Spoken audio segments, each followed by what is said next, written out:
பிரியமான சகோதர சகோதரிகளே, அன்பான பிள்ளைகளே, இன்று நாங்கள் அங்கு பெந்தெகோஸ்து திருவிழா கொண்டாடுகின்றோம். இந்த ஆண்டு எங்களுடைய மறை மாவட்டத்திலே தூய ஆவியார் என அர்ப்பணிக்கப்பட்டிருக்கிறது. இந்த தூய ஆவியார் எங்களால் ஒரு பொழுதும் மறக்கப்பட முடியாத மூவொரு கடவுள். கடவுள் ஒருவராகவும் அவர் மூன்று ஆட்களாகவும் இருந்து செயல்படுகின்றார்.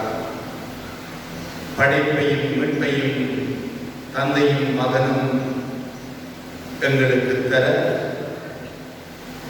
இதை வழிநடத்துகின்ற பொறுப்பை தூய ஆவியார் பெற்றுக் கொள்கின்றார். அவர் எங்களுக்கு துணையாளராக இயேசு ஆண்டவரால் தரப்பட்டவர். இந்த ஆவியாரை நாங்கள் மறக்கவும் முடியாது, வெறுக்கவும் முடியாது.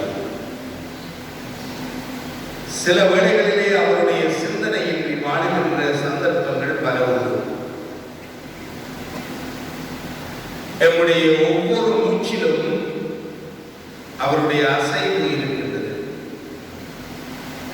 தூய ஆவியாரை நம்முடைய ஆன்மாவின் ஆன்மாவென சொல்லுகின்றோம். ஆன்மாவுக்கு ஒரு ஆன்மா இருக்குமானால் அந்த ஆன்மா பரிசுத்த ஆவி.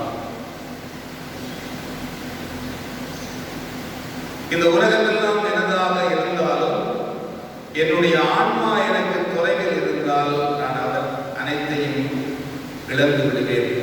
அதுதான் இன்றைய நற்செய்தியின் சுருக்கம்.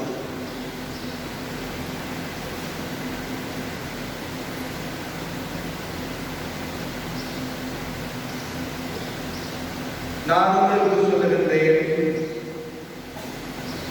நீ கடவுளுக்கு உகந்தவனாக இருப்பாயாக இருந்தால் என்னை பின்பற்றி வா.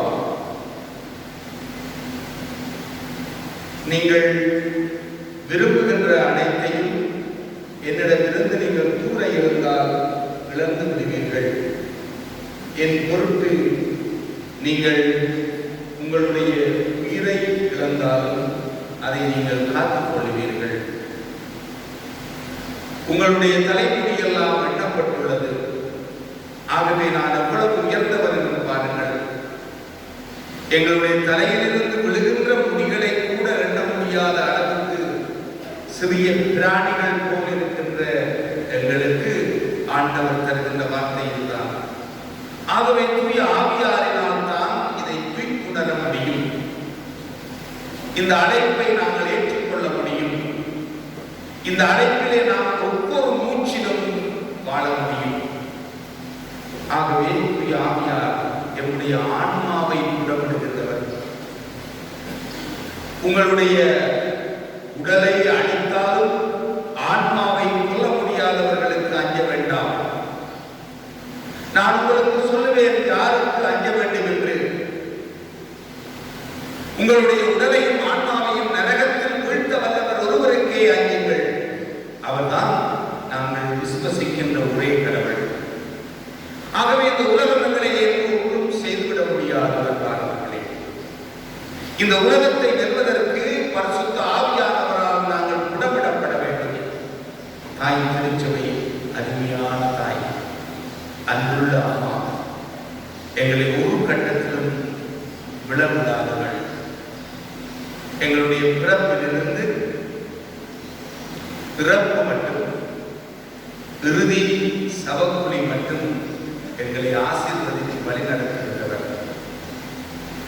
அருமையான 7 அருட்சாதனங்களை தந்து அற்புதமாக வழிநடத்துகின்ற தாய். அதில் ஒன்று இந்த உறுதி பூசுதல். ஏற்கனவே ஞானஸ்நானத்தின் ஊடாக நாங்கள் ஆவியினால் அர்ச்சிக்கப்பட்டிருந்தாலும் இந்த உறுதி எங்களுக்கு தரப்படுகின்றது ஒரு முதிர்ச்சியின் அடையாளமாக.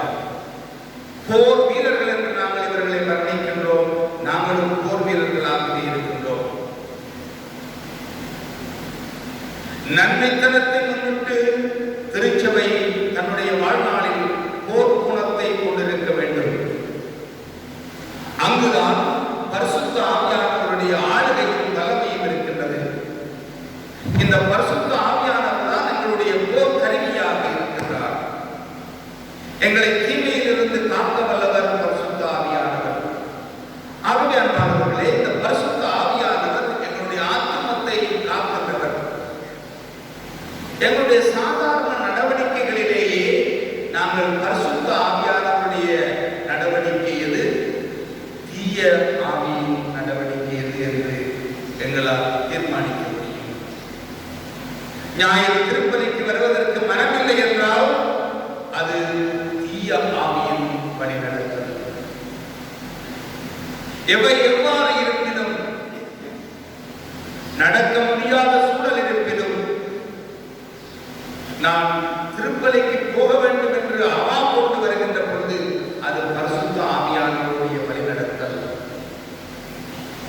இவ்வாறாக சிறிய சிறிய காரியங்களிலே அசுத்த ஆவியங்களை பரிசுத்த ஆவியிலிருந்து பிரித்து விடுவார்கள்.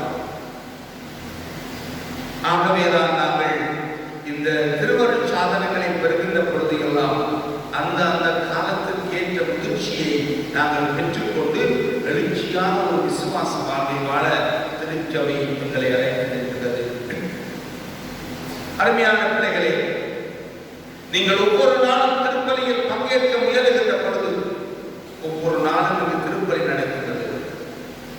ஒவ்வொரு நாளும் நீங்கள் திருப்பலியில் பங்கேற்கின்ற பொழுது உங்களை அறியாமலே நீங்கள் விசித்திரமாக பரிசுத்த ஆவியினால் வழிநடத்தப்படுவீர்கள்.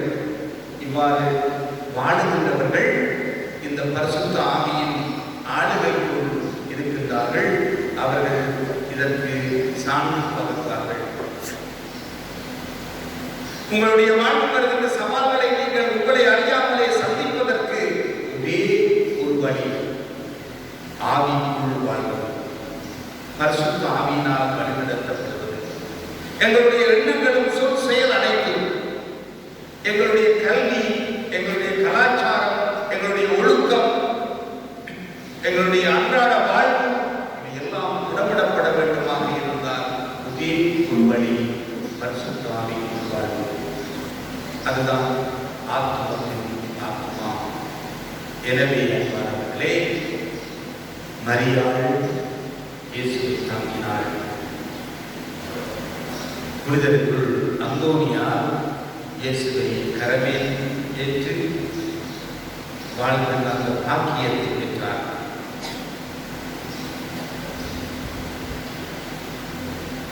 எங்களுடைய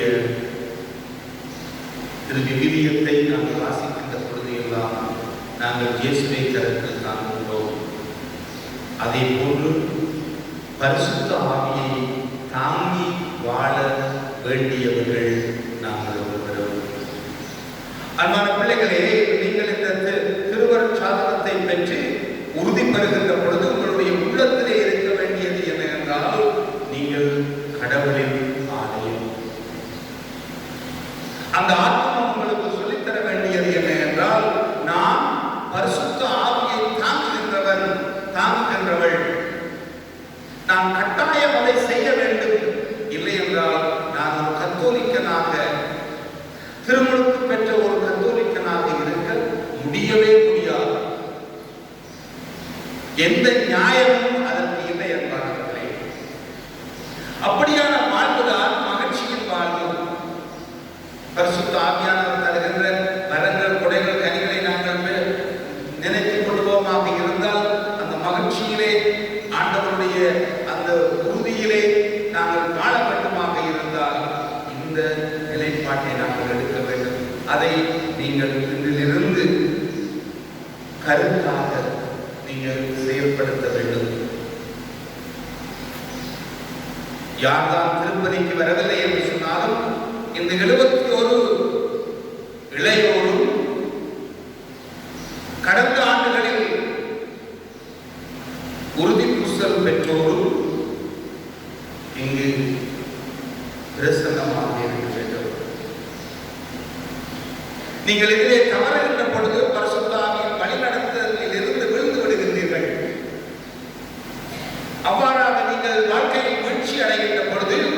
நீங்கள் சாத்தானின் சூழ்ச்சிக்குள் சிக்கி விடுகின்றீர்கள். அப்படியான சூழல் இருக்குமாக இருந்தால் சாத்தான் தொடர்ச்சியாக தன்னுடைய கட்டுப்பாட்டுக்குள்ளே எங்களை வைத்திருப்பான். ஆத்துமா ஏற்கனவே இன்னும் ஒரு தீயவனுடைய வழிநடத்துதலிலே அது இருக்கின்றது என்பதுதான் அர்த்தமாக இருக்கின்றது. ஆகவே இந்த தூய ஆவியாரை தாங்குபவர்கள், தூய ஆவியின் ஆலயங்கள் நீங்கள். ஆகவே இந்த ஆத்மாவை நாங்கள் காத்துக்கொள்ள வேண்டும். முழு உடலை வளர்க்க முயல்வது போல, உயிரை காக்க முயற்சி செய்வது போல ஆன்மாவை வளர்க்க நாங்கள் கவனமாக இருக்க வேண்டும். எங்களுக்கு ஆண்டவர் தருகின்ற உறுதிமொழிகள் இன்றைய செய்தி. நீங்கள் யாருக்கும் பயப்பட வேண்டாம். உடலை கொன்றபின் உயிரை ஆத்மாவை ஒன்றும் செய்ய இயலாதவர்களுக்கு நீங்கள் அஞ்ச வேண்டாம். அவர்கள் பொய்யர்கள், தீமை உள்ளவர்கள், தீயவர்கள். அவர்கள் அப்படித்தான் செய்வார்கள். நீங்கள் நல்லவர்கள், ஆவியினாலே ஆட்கொள்ளப்பட்டவர்கள்.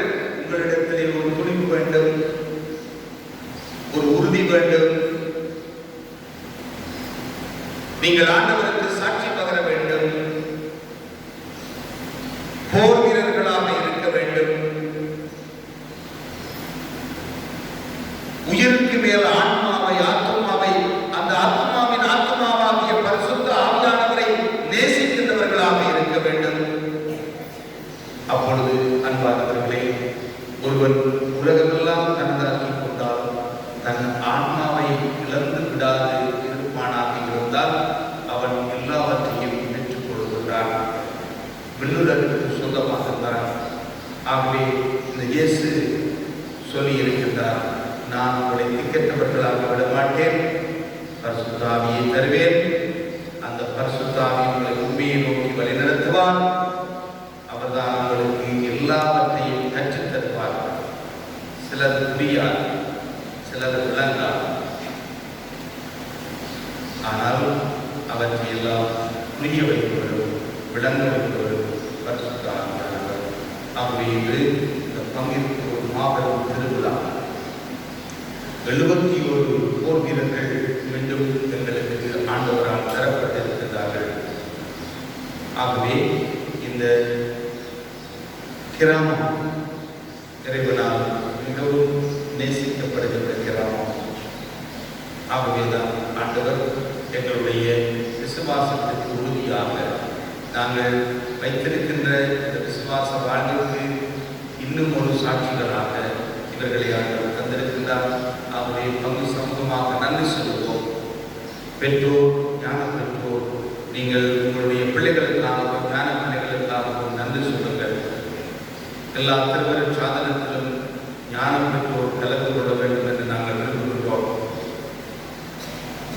ஏனெனில் ஞான வாழ்வு கடினமானது. ஞான பிள்ளைகள் என்பது மிகவும் சந்தோஷமான ஒரு விஷயம். தொட்ட தாய், தகப்பன், தொட்ட பிள்ளைகள் என்பது ஒரு பெரிய நிறை உறவை இருக்கின்றது. ஆகவே இவற்றையெல்லாம் எங்களுடைய மனதிலே கொண்டு எங்களுடைய ஆத்மாவை நாங்கள் காப்பாற்றிக் கொள்ளவும், அந்த ஆத்மாவிலே வாழ்வு பெறவும், நாங்கள் பரிசுத்த ஆவியின் ஆலயங்களாக இருக்கவும், பரிசுத்த ஆவியை தாங்கி செல்வதற்கு நாங்களே பொறுப்பாளர்கள் என்பதை உணர்ந்து கொள்ளவும், அந்த பரிசுத்த ஆவியில் நாங்கள் வாழ்வு பெறவும், ஒவ்வொரு நாளும் சின்ன சின்ன செயல்களுக்கு ஊடாக ஆண்டவருக்கு சான்று பகரவும் நாங்கள் அருள் வேண்டி செபித்துக் கொள்வோம். ஆமென்.